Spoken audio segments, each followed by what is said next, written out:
السلام علیکم عزیز طلباء و طالبات۔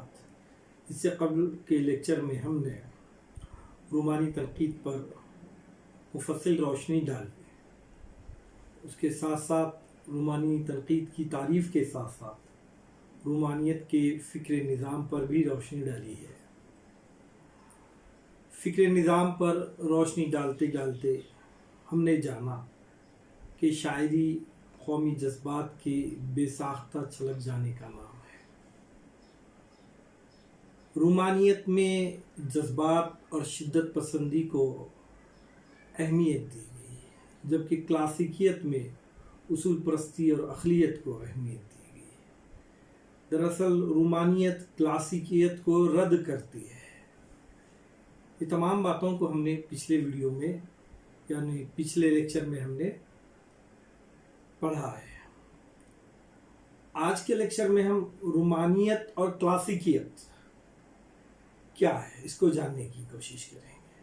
اس کے ساتھ ساتھ اردو میں رومانی تنقید کا کیا نظام ہے، اس کے کیا دبستان ہے، اردو زبان و ادب میں رومانی تنقید کا کوئی وجود ہے یا نہیں ہے، ایسے کتنے نقاد ہیں یا ایسے کتنے شاعر ہیں جنہوں نے رومانیت کو اہمیت دی، ایسے کتنے ادیب ہیں جنہوں نے رومانیت کے نظریات پر ادب کو تخلیق کیا۔ تمام باتوں کو ہم جاننے کی کوشش کریں گے۔ اصل میں رومانی تنقید یا رومانیت کا تصور مغرب سے آیا ہے، بعد ازاں اس کا تصور اردو ادب میں ہوا ہے۔ رومانیت اور کلاسیکیت یہ ایک دوسرے کے مخالف ہیں۔ رومانی تحریک کا آغاز کلاسیکی اور نو کلاسیکل اصول پرستی کے خلاف رد عمل کے طور پر ہوا ہے۔ کلاسیکیت میں اصول پرستی اقلیت اور اجتماعیت کو مرکزی حیثیت حاصل ہے۔ غور کیجیے گا کلاسیکیت میں کن چیزوں کو اہمیت دی گئی ہے۔ نمبر ایک اصول پرستی، نمبر دو اقلیت اور نمبر تین ہے اجتماعیت۔ میانہ روی اور اعتدال پسندی زندگی کے ہر شعبے میں ایک مثبت قدر کی حیثیت رکھتی تھی۔ رومانیت نے انہی اصولوں سے انحراف کیا، انہیں میانہ روی سے، اصول پرستی سے، اقلیت پرستی سے رومانیت نے جو ہے اس کی مخالفت کی، اس کا انحراف کیا۔ جرمن مفکر فریڈرک شلیگل کو اس تحریک کا باوعدم تصور کیا جاتا ہے۔ اسی کی کوششوں سے رومانیت کا واضح اثر ادبی تصورات پر بھی نظر آنے لگا ہے۔ یعنی مغرب میں جرمن مفکر کے شلیگل کے کوششوں سے ادب میں رومانیت کے تصورات یا اس کے اثرات واضح طور پر ہمیں محسوس ہوتے ہیں۔ فرانسیسی مفکر روسو کی تحریروں سے رومانیت کی تحریک کو فروغ حاصل ہوا ہے۔ رفتہ رفتہ یہ خیال بہت مقبول ہوا کہ انسانی زندگی میں عقل کے بجائے انفرادی جذبے کو مرکزی حیثیت حاصل ہے، یعنی جذبے کو اہمیت ہے، عقل کو کم ہے۔ اور یہی حقیقت ہے۔ جب ہم ادب کو دیکھتے ہیں تو ادب دماغ کو کم، دل کو زیادہ متاثر کرتا ہے۔ شعر و ادب پر نظریوں اور ضابطوں کی پابندی شعر و ادب کے بنیادی منصب سے انحراف ہے۔ یعنی شعر و ادب پر ہم کسی نظریے کو تھوپ نہیں سکتے، ضابطوں کی بنیاد پر ادب کو ہم جکڑ نہیں سکتے، بندش میں نہیں لا سکتے۔ یہ انحراف ہے اور رومانیت اس کی مخالفت کرتی ہے۔ زبان کے قواعد، فن کے اصول، حیت کی پابندی اور اجتماعیت۔ اگر کلاسیکی ادب کی شناخت تھی تو جذباتی وفور انفرادی احساس اور بے ساختگی پن رومانیت کی پہچان ہے۔ کلاسیکیت ادب کو ایک مرکز کی طرف لاتا ہے تو رومانیت کسی بھی مرکز سے گریز کا اعلان کرتا ہے۔ مرکزیت کا ماننے والا رومانیت میں نہیں ہے۔ اب اردو میں رومانیت کا رجحان کیسا رہا ہے؟ اردو کے سیاق و سبق میں یہ تو نہیں کہا جا سکتا ہے کہ رومانیت کا آغاز یہاں بھی کلاسیکیت سے بغاوت کے نتیجے میں ہوا ہے۔ مغرب میں رومانیت کا آغاز کلاسیکیت کے بغاوت میں ہوا ہے، لیکن اردو میں ایسا نہیں ہے۔ لیکن یہ ضرور ہے کہ ہمارے بعض ادیبوں نے جذبات کی شدت، تخیل پرستی اور فطرت کی طرف مراجعت کو ہر طرح کے فنی اصولوں پر ترجیح دی۔ انہیں جذبات کی شدت، تخیل پرستی اور فطرت کی طرف انسان کی سوچ، تمام اصولوں پر ان چیزوں کو انہوں نے، ہمارے جو ادیب ہے، ترجیح دی ہے اور اپنی تخلیقات میں ان عناصر سے پیش از پیش کام لیا۔ اردو شاعری میں رومانیت کے سب سے بڑے علم بردار اختر شیرانی ہے۔ حسن کو مسرت کا حقیقی سرچشمہ سمجھنا اور انفرادی جذبے کی آزاد روی کو ہر درد کا مدعا تصور کرنا اختر شیرانی کی نظموں کا مرکزی حوالہ ہے، اور یہی جو ہے رومانیت ہے۔ انفرادیت کو اہمیت دی گئی ہے، حسن کو مسرت دی گئی ہے، یہ رومانیت کے اصولوں میں ہی شامل ہے۔ اسی طرح جب ہم علامہ اقبال کی شاعری کا مطالعہ کرتے ہیں تو ہمیں اقبال کی شاعری میں عقل کے مقابلے میں عشق کی بے پناہ قوت کا بے محابہ اظہار ملتا ہے۔ خالص رومانی رویہ ہے۔ اقبال کے بہت سارے اشعاروں میں ہمیں عشق سے متعلق اشعار ملتے ہیں۔ کہیں کہتے ہیں کہ قوت عشق سے ہر پست کو بالا کر دے، قوت عشق سے ہر پست کو بالا کر دے، دہر میں اسم محمد سے اجالا کر دے، کی محمد سے وفا تو نے تو ہم تیرے ہیں، کی محمد سے وفا تو نے تو ہم تیرے ہیں، یہ جہاں چیز ہے کہ لوح و قلم تیرے ہیں۔ ہر جگہ ہمیں حضرت محمد عربی صلی اللہ علیہ وسلم سے محبت کرنا سکھایا گیا، کہیں اسلام سے محبت کرنا سکھایا گیا، کہیں قوم سے محبت کرنا سکھایا گیا، کہیں وطن سے محبت کرنا سکھایا گیا۔ یہ جو محبت کا نظریہ ہے، کبھی ہمالیہ سے محبت ہے، کبھی وطن کے ذرے ذرے سے اقبال محبت کرتا ہے، یہی محبت کا ذریعہ رومانی نظریہ کہلاتا ہے، رومانی رجحان کہلاتا ہے۔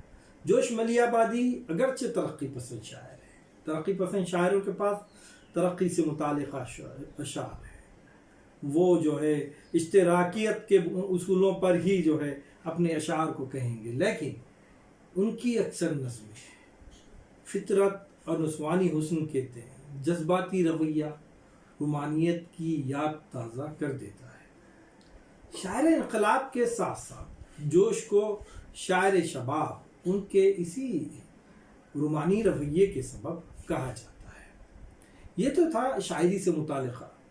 اب ادب کا دوسرا بہت اہم حصہ جسے ہم کہتے ہیں نثر، تو نثر میں سجاد حیدر الدرم کو لے لیجیے، آپ قاضی عبدالغفار کو لیجیے، نیاز فتح پوری اور مہدی افادی نے رومانیت کے ادبی تصورات پر اپنی تحریروں کی بنیاد رکھی ہے۔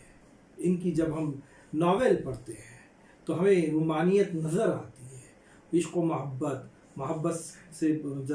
محبت سے بھرے ہوئے جذبات ہمیں ان کی ناولوں میں نظر آتے ہیں۔ مولانا ابو کلام آزاد کی غبار خاطر اور تذکرے میں بھی رومانی نثر کی عمدہ مثال ہے۔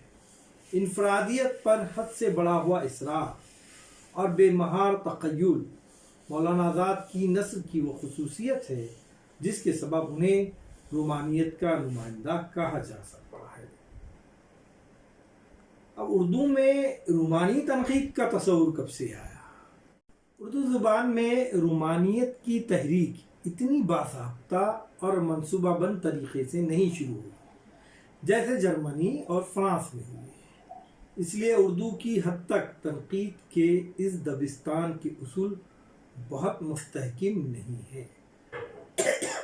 جس طریقے سے جرمنی اور فرانس میں کلاسیکیت کے رد عمل کے طور پر انقلاب کے بعد رومانی نظریات عام ہوئے تھے، ویسا کوئی نظریہ یا ویسے کوئی حالات اردو ادب میں پیدا نہیں ہوئے، نہ ویسے حالات یہاں ہوئے جس کی بنیاد پر اردو ادب میں باضابطہ اصولوں کی بنیاد پر رومانی تنقید کی ابتدا ہوئی ہے، ویسا نہیں ہے۔ اس لیے اردو کی حد تک تنقید کے اس دبستان کے اصول بہت زیادہ مستحکم نہیں ہیں۔ چنانچہ شعر و ادب کی طرح تنقید میں بھی رومانیت کے عناصر تو ضرور ملتے ہیں، جیسے اشعار میں ہم کو رومانیت مل جاتی ہے، مختلف ناولوں میں رومانیت ہمیں نظر آ جاتی ہے، اسی طرح تنقید میں بھی جو ہے رومانیت کے نظریات کہیں کہیں ہمیں مل جاتے ہیں۔ لیکن کسی نقاد کو خالص رومانی نقاد کہنا بہت دشوار ہے۔ ترقی پسند نقاد کہہ سکتے ہیں، یا دیگر اور بھی دبستان ہیں ان سے وابستہ مختلف نقاد ہیں، لیکن رومانی نقاد خالص جنہوں کہنا بہت زیادہ مشکل ہے۔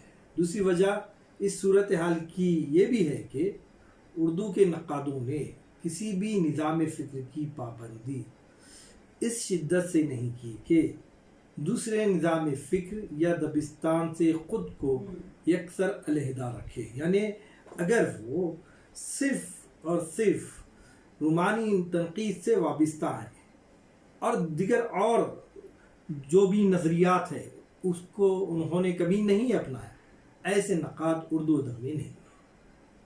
خالص کسی ایک ہی نظریے کو مانا اور دیگر اور نظریات کو انہوں نے رد کر دیا، یا کسی ایک نظریات کی بنیاد پر ہی انہوں نے اپنے خیالات کو پیش کیا، ایسا نہیں ہے۔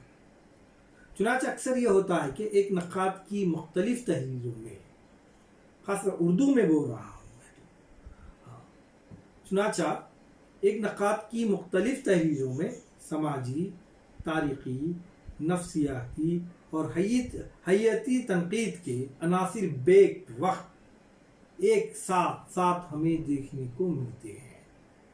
ایک ایسا نقاد جس نے ادب پر اپنی رائے پیش کی ہے، اس کے پاس ہمیں سماجی نظریات بھی ملتے ہیں، تاریخی نظریات بھی ملتے ہیں، نفسیاتی نظریات بھی ملتے ہیں، حیاتی نظریات بھی ملتے ہیں، مختلف نظریات ملتے ہیں۔ بالخصوص تاثراتی اور رومانی اور جمالیاتی تنقید کے نمائندہ نقاد تو تقریباً ایک ہی قبیلے کے لوگ ہیں، تاثراتی، رومانی اور جمالیاتی۔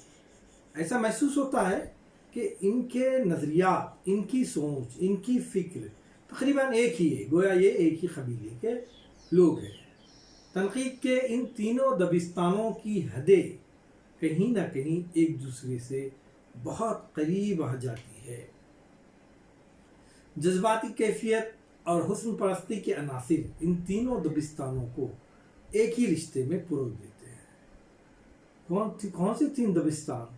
تاثراتی، رومانی اور جمالیاتی۔ یہ تین دبستان کی جو کیفیات ہیں وہ تینوں کی کیفیتیں تقریباً یکساں رہنے کے سبب یہ تینوں کو ایک ہی رشتے میں پرو دیتے ہیں، ایک ہی رشتے میں جوڑ دیتے ہیں، ایک ہی سمت میں لا لیتے ہیں۔ لگتا ہے کہ اگر ہم جمالیاتی تنقید پڑھ رہے ہیں تو کبھی کبھی محسوس ہوتا ہے کہ رومانی تنقید پڑھ رہے ہیں، کبھی رومانی تنقید پڑھ رہے ہیں تو کبھی ہمیں محسوس ہوتا ہے کہ یہ جو ہے تاثراتی تنقید ہے۔ اکثر نقادوں کے نام بھی ان تینوں دبستانوں میں مشترک نظر آتے ہیں، جیسے عبدالرحمن بجنوری، مہدی افادی، مجنو گورکھپوری تنقیدی حاشیے کے روشن، اور فراق گورکھپوری اگر تاثراتی نقاد ہیں تو ساتھ ہی رومانی نقاد بھی سمجھے جاتے ہیں۔ رومانی تنقید کی خصوصیات کیا ہیں دیکھیں گے۔ فن کے اصولوں کے بجائے شخصی رویوں پر اصرار کرتی ہے، اجتماعیت کے بجائے یہ انفرادیت پر زور دیتی ہے، اور اس کا سب سے اہم پہلو ہے حسن، نسوانی فطرت۔ یہ حسن کو مسرت کا سرچشمہ تصور کرتی ہے اور حقیقت بھی ہے۔ حسین چیزوں کو دیکھ کر انسان کو خوشی اور مسرت حاصل ہوتی ہے۔ ہمالیہ کا خوبصورت منظر یقیناً انسان کو مسرت پہنچاتا ہے۔ فطرت کو دیکھیے، فطرت کے خوبصورت مناظر کو دیکھیے، انسان کو یقیناً چاہے وہ کتنے بھی غم میں ہو، چاہے کتنی پریشانی میں ہو، چاہے وہ کتنی بھی فکروں میں ہو، لیکن جب وہ قدرتی مناظر میں کھو جاتا ہے تو اپنے غم کو بھی بھول جاتا ہے۔ لہذا حسن جو ہوتا ہے، چاہے وہ نسوانی حسن ہو، چاہے وہ قدرتی حسن ہو، مناظر ہو، وہ یقیناً مسرت کا سرچشمہ ہے۔ جذباتی انتہا پسندی اور والہانہ پن کی روشنی میں فن پارے کا مطالعہ، رومانی نقاد جذباتی انتہا پسندی کا کام لیتے ہوئے اور والہانہ پن کی روشنی میں فن پارے کا وہ مطالعہ کرتا ہے۔ وہ فن سے بے انتہا جذباتی طور پر وابستہ ہوتا ہے، اس کی گہرائی کو سمجھتا ہے، اس کو پڑھتا ہے، اس کی خوبصورتی میں کھو جاتا ہے، پھر اس کے ذہن میں جو امیجینیشن ہے خوبصورتی کا، اس امیجینیشن کو اس فن کے سامنے لا کر رکھتا ہے۔ یہ فن، یہ تخلیق اور اس کی خوبصورتی، اس کا امیجینیشن، یہ دونوں کو جب وہ کمپیئر کرتا ہے اور کمپیئر کرنے کے بعد وہ اپنے نظریات کو پیش کرتا ہے۔ افکار و خیالات کے بجائے تخیل کو معیار سمجھنا، تجزیے اور محاکمے کے بجائے فقط جمالیاتی کیف کی تصویر کشی کرنا، نظام کائنات کو اندھی مشیت کے تابع سمجھنا اور معاشرے کو فرد کا دشمن تصور کرنا، یہ تھی رومانی تنقید کی خصوصیات۔ اب کچھ باتیں میں کہتا ہوں، بغور سن لیجئے کہ رومانیت کی ابتدا مغرب سے ہوئی ہے، فرانس اور جرمنی میں اس کی ابتدا ہوئی ہے۔ کلاسیکیت کے رد عمل کے طور پر رومانیت کی ابتدا ہوئی ہے۔ یہ فلسفے حیات کے نظریے کے طور پر اس کی ابتدا ہوئی، بعد ازاں اس کے اثرات ادب پر بھی واضح ہوئے ہیں۔ اردو ادب میں باضابطہ کوئی رومانی تنقید کا کوئی خاص نظریہ نہیں ہے، لیکن عبدالرحمن بجنوری، مہدی فادی، گورکھپوری، فراق گورکھپوری جیسے بہت سارے نقاد ہیں جو ہمیں رومانی تنقید کے حامی نظر آتے ہیں۔ ان کی شاعری میں، ان کے فلسفے میں، ان کے ادب میں ہمیں جو ہے رومانیت نظر آتی ہے۔ آج کے لیے اتنا کافی ہے، شکریہ۔